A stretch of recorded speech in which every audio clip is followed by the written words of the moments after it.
Romanos, capítulo 1, versículos 16 e 17. Pois não me envergonho do Evangelho, porque é o poder de Deus para a salvação de todo aquele que crê, primeiro do judeu e também do grego. Visto que a justiça de Deus se revela no Evangelho, de fé em fé, como está escrito, o justo viverá por fé. O justo viverá por fé. Foi quando Martinho Lutero leu esse texto bíblico na sua meditação, leitura da Bíblia, que ele fazia constantemente. Mas nesse dia, foram alguns anos antes, quando ele teve essa experiência, foi em 517, foi em 515, bem específico, a conversão dele. Quando ele leu esse texto e ele descobriu que a justiça, ela foi feita através do sacrifício de Jesus. Jesus trouxe justificação, ele fazendo justiça com o sacrifício dele, ou seja, ele pagou o preço da nossa condenação. E aí Martinho entendeu que o sacrifício foi pago, que o sacrifício de Jesus foi suficiente, não precisava ser o dele. O dele. Irmãos, quando Martinho Lutero, 2 anos depois, então, ele fixa aquelas 95 teses no Castelo Wittenberg, na Alemanha, como eu disse para os irmãos ainda há pouco, ele fez isso foi não para romper com a igreja. Ele não queria romper com a igreja, ele amava a igreja. Ele queria que houvesse uma discussão sobre o assunto, houvesse um estudo, houvesse um entendimento de que muitas coisas que estavam acontecendo na igreja e através da igreja estava errado. Não estava de acordo com as Escrituras. E quando ele coloca essas 95 teses lá no Castelo Wittenberg, na porta, alguns tomaram aquilo até como ofensa, e não foi nenhuma ofensa, ele não teve intenção nenhuma de ofender ninguém. Era comum na época, os seminaristas, os estudiosos, colocarem na porta deste castelo as suas ideias, seus pensamentos, justamente para que as pessoas lessem e discutissem, marcassem algum tipo de encontro ou reunião, não é? Para eles discutirem o assunto. E ele fez de propósito, dia 31 de outubro de 517, de propósito por quê dia 31? Porque dia 2 era finados. Ele sabia que a igreja ia encher nesses dias. As pessoas iam à igreja, dia 1º, dia 2 de novembro. E a intenção dele era que todo mundo pudesse ler. Não tinha WhatsApp, não tinha internet, não tinha uma outra forma de comunicação. A imprensa estava sendo formada. Ainda não tinha.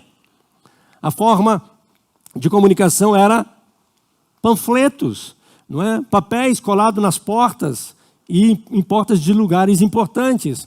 E ele colocou isso lá para trazer esse despertamento, mas alguns tomaram aquilo como afronta. E ele foi convidado, não é, pelo Papa Leão X, na época, a se retratar, a voltar atrás naquelas teses que ele colocou. E ele disse que não poderia fazer isso, de maneira nenhuma. Só que ele arrumou uma encrenca também com o Rei Leão, né, com o Império, porque na época a igreja e o Império caminhavam juntos. O Império, por exemplo, é que dava autonomia e autoridade, o que a igreja dissesse, se o Império concordasse, ai de você se não fizer, você vai obedecer na marra. Era assim que funcionava. Só que agora Lutero está indo contra as ideias e pensamentos da igreja na época, que estava indo contra as Escrituras, e ao mesmo tempo agora ele afronta também o Império. Por isso ele é convocado na Dieta de Worms, né, quando marcam essa assembleia, e ele tinha que agora que se retratar, se arrepender, e ele de jeito nenhum. E aí ele passa a ser agora alguém perseguido. Foi decretada a morte de Martinho Lutero. Mas ele é raptado, e ele é levado para um castelo, e ele fica escondido. E lá ele começa então a escrever e divulgar. A imprensa agora ajuda a divulgação de todas as suas escrituras. Ele traduz a Bíblia, e agora ela é divulgada, e as pessoas passam a tomar conhecimento. Começa a haver despertamento, o povo começa a despertar para as escrituras, e outros reformadores apareceram depois. Agora, irmãos, é interessante a gente, depois, irmãos, é claro, é só dar um Google lá, ou então um YouTube, né, e você vai ver muita coisa, né, para você ouvir. Nem tudo, tá, irmãos? Tem coisas que você ouve lá, você presta bastante atenção naquilo que você ouve e de quem você está ouvindo, porque algumas coisas são bem distorcidas, né, quando trata de reforma, quando se fala às vezes de Calvino, quando fala às vezes de Lutero, tem muitas coisas distorcidas, então você presta atenção. Mas você encontra muita informação. E é interessante, irmãos, quando nós vemos Martinho Lutero passando por essa experiência, a igreja nesse período, irmãos, enfrentava muitos problemas. Não só na questão da igreja, mas também política, social, havia muita coisa acontecendo, havia um interesse político e havia também financeiro. A Basílica de São Pedro, lá bonitona, que talvez alguém já tenha ido lá visitar, ela estava sendo construída e precisava de dinheiro. E aí começaram a cobrar os impostos, caro. E agora surgiu, para ajudar um pouco mais para arrumar dinheiro, as indulgências. Quanto maior a oferta, maior o perdão. Quanto maior a oferta, traga a oferta. A sua oferta vai ajudar a tirar um parente seu, um familiar seu lá do purgatório. Não é? Tirar lá do inferno. Você pode salvar alguém através da sua oferta. Olha só que tipo de coisa que esse pessoal estava ouvindo. E aí a gente vê que algumas coisas estavam acontecendo no mundo também. Não era só ali na Alemanha. Não é? Quando eu falei de alguns precursores da reforma, tem o John Wycliffe, não é? E também tem o John Hus. Esse, antes de Lutero, uns 100 anos. John Wycliffe também, há uns 100 e poucos anos antes. Eram homens que já estavam questionando os ensinos da igreja da época, contra as indulgências, não é? Contra essa questão principalmente, a questão do clero, a questão da pompa, a questão da autoridade papal, a infabilidade do Papa, essas coisas eram discutidas antes, não é? E aí, algumas coisas estavam acontecendo, né? Como eu falei, John Wycliffe lá na Inglaterra, trazendo um despertamento, um avivamento. John Hus era um tcheco, mas ele foi para a Alemanha e ele também começou a questionar e discutir essas questões. John Hus, não é? E Jerônimo Savonarola foi um outro. Savonarola, por exemplo, foi na Itália. Então a gente vê alguns lugares que estavam acontecendo discussões sobre o que a igreja na época estava pregando e ensinando. E isso influenciou também Lutero. Esses dois últimos que eu falei aqui agora, John Hus e Jerônimo Savonarola, eles foram queimados em praça pública. Eu fiquei pensando nisso aqui, Neto, quando você estava falando para os crentes que não conseguem louvar o Senhor e adorar e cantar e exaltar o Senhor, expressar o louvor e adoração de um Deus que nos ama, que nos comprou com o sangue do Cordeiro e que consegue não expressar essa alegria. Eu fiquei pensando nesses caras aqui, que foram queimados, irmãos, porque pregavam aquilo que hoje nós cantamos, uma salvação em Cristo, solos Cristos. Foram queimados, irmãos, porque eles pregavam que é só fé em Cristo. E nós estamos aqui hoje com total liberdade, irmãos, de adoração. E vejo alguns rostos aqui que não só são da Casa de Pedra, mas de alguma outra igreja presbiteriana, e fico vendo a liberdade que Casa de Pedra tem na adoração, que algumas às vezes até não praticam, e que alguns no passado também brigaram, e hoje os crentes não aproveitam a liberdade que têm de exaltar o Senhor, de glorificar com as suas vozes, de dar um glória a Deus, aleluia, de bater sua palma, não é? Chega a ser ridículo, né? Às vezes, quem sabe, a gente tem que falar uma coisa dessa, que a igreja em alguns momentos chegaram a discutir e brigar, se bate palma ou não bate palma. Olha que coisa ridícula. Nós vemos crente aqui morrendo porque é pela graça, morrendo porque é só fé, morrendo porque é só Cristo, morrendo porque é só Deus glória. E alguns crentes, em algum tempinho atrás, brigando se pode bater palma ou não num culto. Já pensaram isso? E hoje uma igreja que tem liberdade, às vezes não aproveita a liberdade que tem. Não é? Para louvar, adorar, glorificar, exaltar o Senhor. Quem sabe até mesmo saltar de alegria, porque fomos libertos e salvos e alcançados pelo amor de Cristo. Tremendo isso, né, irmãos? Martinho Lutero, irmãos, ele nasceu em 1483, morreu em 1546.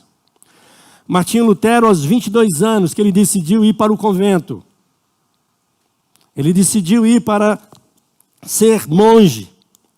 aos seus 22 anos de idade. Martinho Lutero era um rapaz que tinha medo da morte. Ele tinha medo do inferno. Ele tinha um relacionamento complicado com seu pai. O relacionamento dele não era muito bom. E ele tinha medo da morte.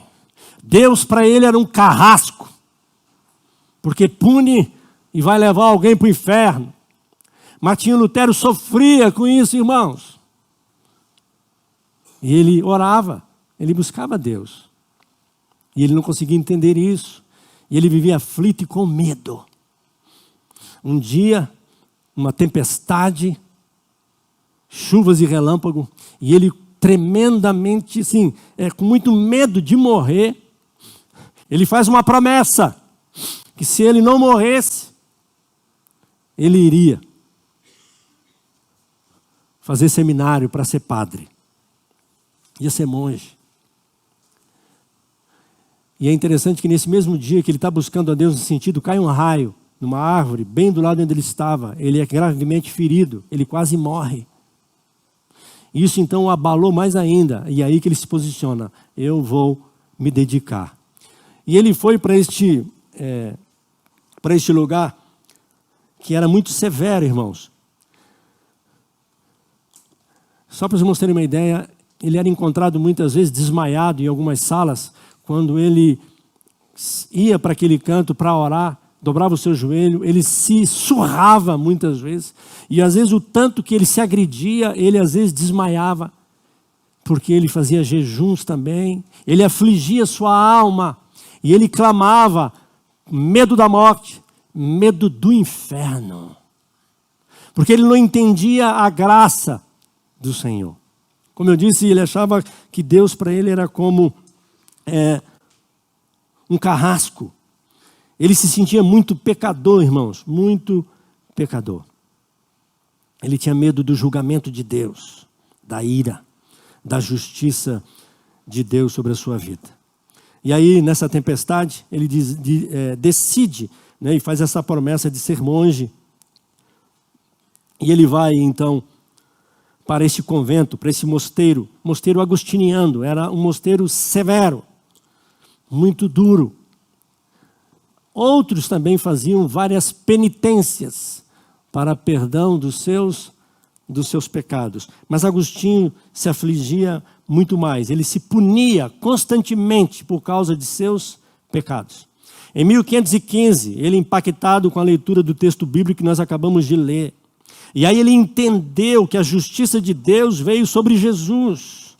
A justiça de Deus veio sobre Jesus. Sem derramamento de sangue não há remissão de pecado.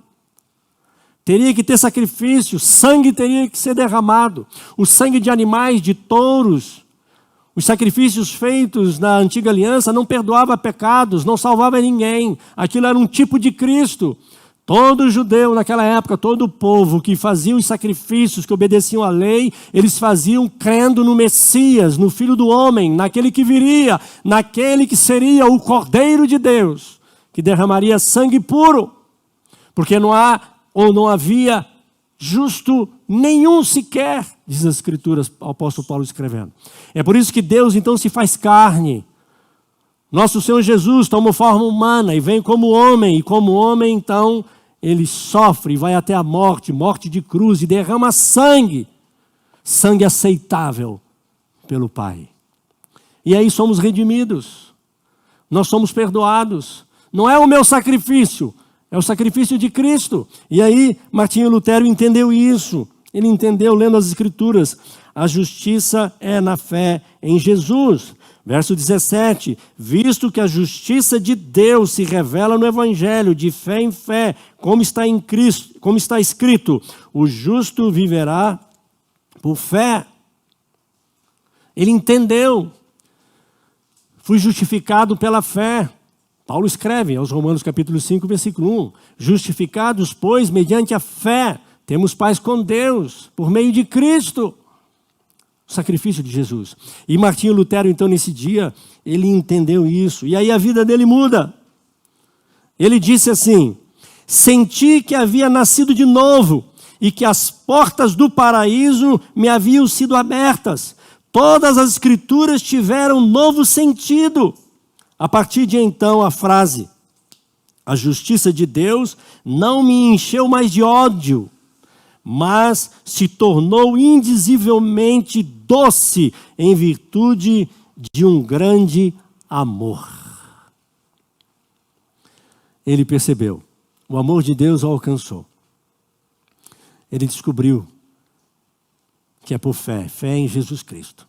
Jesus morreu, foi sacrificado, derramou sangue por ele. Ele não temia mais o inferno. Ele agora passa a não temer mais a morte. E quando ele tem essa experiência, como eu disse, para piorar as coisas, o Papa Leão X envia emissários para a Alemanha, vendendo indulgências. Já haviam estas coisas acontecendo, mas piorou, porque chegaram essas bulas de perdão de pecado, oferta para compensar uma penitência. E houve um emissário, um tal de João Tetzel. É claro que alguns, até mesmo da Igreja Católica na época, não concordavam com esta atitude deste padre. Mas ele dizia o seguinte, não é? Esse Tetzel, um dos emissários, ele chegava a proclamar o seguinte: cada vez que uma moeda caía no gasofilácio, no altar, uma alma saía do purgatório. O tintilar da moeda no gasofilácio, uma alma está saindo do purgatório. Ele chegava a pregar isso, para que as pessoas ofertassem, entregassem dinheiro. Acabei de falar, eles estavam construindo a Basílica de São Pedro. Precisavam de dinheiro. Havia pressão também do império, questão de finanças. Havia toda essa complicação e isso angustiava, né, a vida deste homem. E aí isso, irmãos, foi a gota d'água, né, essas coisas acontecendo. E aí por isso que dia 31 de outubro de 1517, ele fixa essas 95 teses na porta da Catedral de Wittenberg. Como eu disse, ele não queria romper, ele queria um debate com os acadêmicos. Como eu disse, era costume fixar esses debates nesses lugares. O povo ia à igreja naqueles dias. Muita gente estaria lendo. Mas aí Lutero recebe então uma bula papal para que se retratasse. Ele queima essa bula em praça pública. Porque ele dizia o seguinte: prova para mim, nas escrituras, que eu mudo de ideia. Mostra para mim nas escrituras. Lembram um dos pilares? Somente a escritura. Zwinglio dizia, está na Bíblia, não está na Bíblia, não quero conversa. Zwinglio também era assim, não é? E é interessante, ele não se retrata. Ele rompe com a igreja. Não era o que ele queria. Mas ele foi excomungado. Em 1521, ele é convocado para a Dieta de Worms, para se retratar diante do império. Ele se recusa. Ele se recusa. Mesmo porque havia essa influência dessas autoridades atrapalhando a igreja. Eles queriam mandar na igreja. Sabe aquela brincadeira, aquele ditado que as pessoas dizem? Quer ensinar o padre a rezar a missa? Pô, cuida da sua área, que eu cuido da minha, não é? Ele não se retrata, ele não aceita isso. E aí, ele se recusa e ele diz o seguinte: não posso e não quero me retratar de coisa alguma, pois ir contra a consciência não é justo nem seguro. Deus me ajude. Amém. E ele precisou mesmo, irmãos, da ajuda, porque ele rompe com a igreja e agora ele é afrontado pelo império, condenado à morte. E aí acontece uma cena de filme. Porque Frederico Sávio, Frederico III, ele sequestra Lutero. Sequestra Lutero e leva ele para um castelo onde ele fica escondido. Como eu disse, lá ele traduz a Bíblia ao alemão e com a ajuda da imprensa é espalhada as suas ideias e a palavra de Deus, a Bíblia. E aí muitas mudanças passam a acontecer e se espalham. Suíça, Alemanha, Holanda, né? Como eu já falei, já tinha coisa acontecendo na Itália, não é? E outros lugares. As coisas se espalham. E aí surgem outros reformadores, irmãos, que a gente já ouviu também falar depois, que é o Zwinglio, que eu acabei de falar, lá em Zurique, na Suíça. Esse homem, Zwinglio, ele começou a pregar contra essas indulgências, contra essa pompa, esse clero, a pompa das vestes e das ornamentações de culto. Zwinglio era até radical. Ele dizia que para ele você tinha que adorar a Deus, buscar a Deus como se fosse até numa caixa, tudo branco, para ninguém distrair com nada. Glória só a Deus. Glória só a Deus. Isso influencia esses homens. E eles pregam a mesma coisa, irmão. Salvação é só pela fé em Cristo. Sacerdócio universal. Não é só o padre, só o papa, só o pastor que intercede. Você intercede. Nós todos temos acesso à presença do Pai em Cristo Jesus. Sacerdócio universal. Todos aqueles que estão em Cristo são chamados pelo Senhor para pregar a palavra, para interceder, para orar, têm acesso à presença de Deus. E eles pregam estas coisas também. São contra as indulgências, as imagens de escultura, nada de pompa nas vestes clericais. Monges e freiras, inclusive Lutero, passam a se casar. Isso é um escândalo para alguns. Mas a reforma chegou. Como eu disse, pela orientação de Zwinglio, se chegasse alguém vendendo indulgência, o povo, houve uma libertação, uma conversão geral, irmãos, no Estado. O Estado chegou a essa conclusão. Se chegasse alguém lá falando estas coisas de indulgência, eram expulsos da cidade. Não vem com essa heresia para cá. Eram expulsos. Reforma no meio do povo de Deus. E depois, um conhecido nosso, né, irmãos? Que bênção. João Calvino, em 1509. Principal pensador protestante. Não se sabe, irmãos, quando ele deixou o catolicismo. Não se sabe. Mas ele passa a ser um tremendo e um grande reformador. Mas o desejo de Calvino, quando ele tem a experiência com Cristo, e ele prega também todas estas coisas, o desejo dele não era como de Zwinglio, de Lutero, envolver nessas questões, envolver talvez na política, discutir essas questões, levantar essa bandeira. Não, o desejo de Calvino era estudar. Ele queria o conhecimento, ele era um advogado formado, ele era um cara muito sistemático, ele gostava das coisas bem organizadas, e o desejo dele era estudar, era conhecimento da palavra e divulgar. Tanto é que ele começa então a escrever o que nós conhecemos hoje como as Institutas de Calvino, não é? Ou as Institutas da Religião. Quando ele começa a escrever, por exemplo, era só um livrinho de bolso. Hoje são 4 volumes com 80 capítulos, não é? Tremendo. Calvino era um grande estudioso. E era o desejo dele. E aí ele vai para Genebra. Só que quando ele chega em Genebra, está acontecendo também lá uma revolução, irmãos, uma reforma. O povo queria a Bíblia, irmão, queria a Escritura, queria a verdade. Estavam rompendo com essas mentiras todas. E aí, só que Calvino não queria se envolver com nada disso, ele não queria ser um líder para guiar e ensinar. E em Genebra eles precisavam de alguém.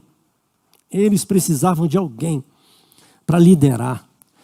E aí houve um homem, Guilherme Farel, ele procura Calvino e pede ajuda. Calvino, nós precisamos da sua ajuda.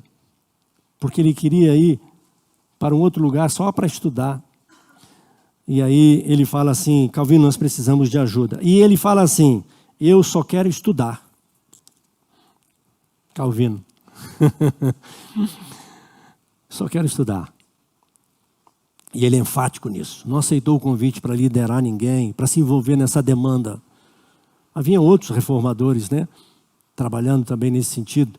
Mas aí, Farel diz para ele assim, olha como é que é bom Deus dar ousadia e coragem de vez em quando, né, irmãos? A gente precisa ter essa coragem, às vezes, de dizer algumas coisas como essa, né? Farel chega para Calvino e fala assim, Deus amaldiçoe o teu descanso e a tranquilidade que buscas para estudar. Se diante de uma necessidade tão grande te retiras e te negas a prestar socorro e ajuda, isso impactou o coração de Calvino. Era crente, né? Convertido. E aí ele ficou em Genebra.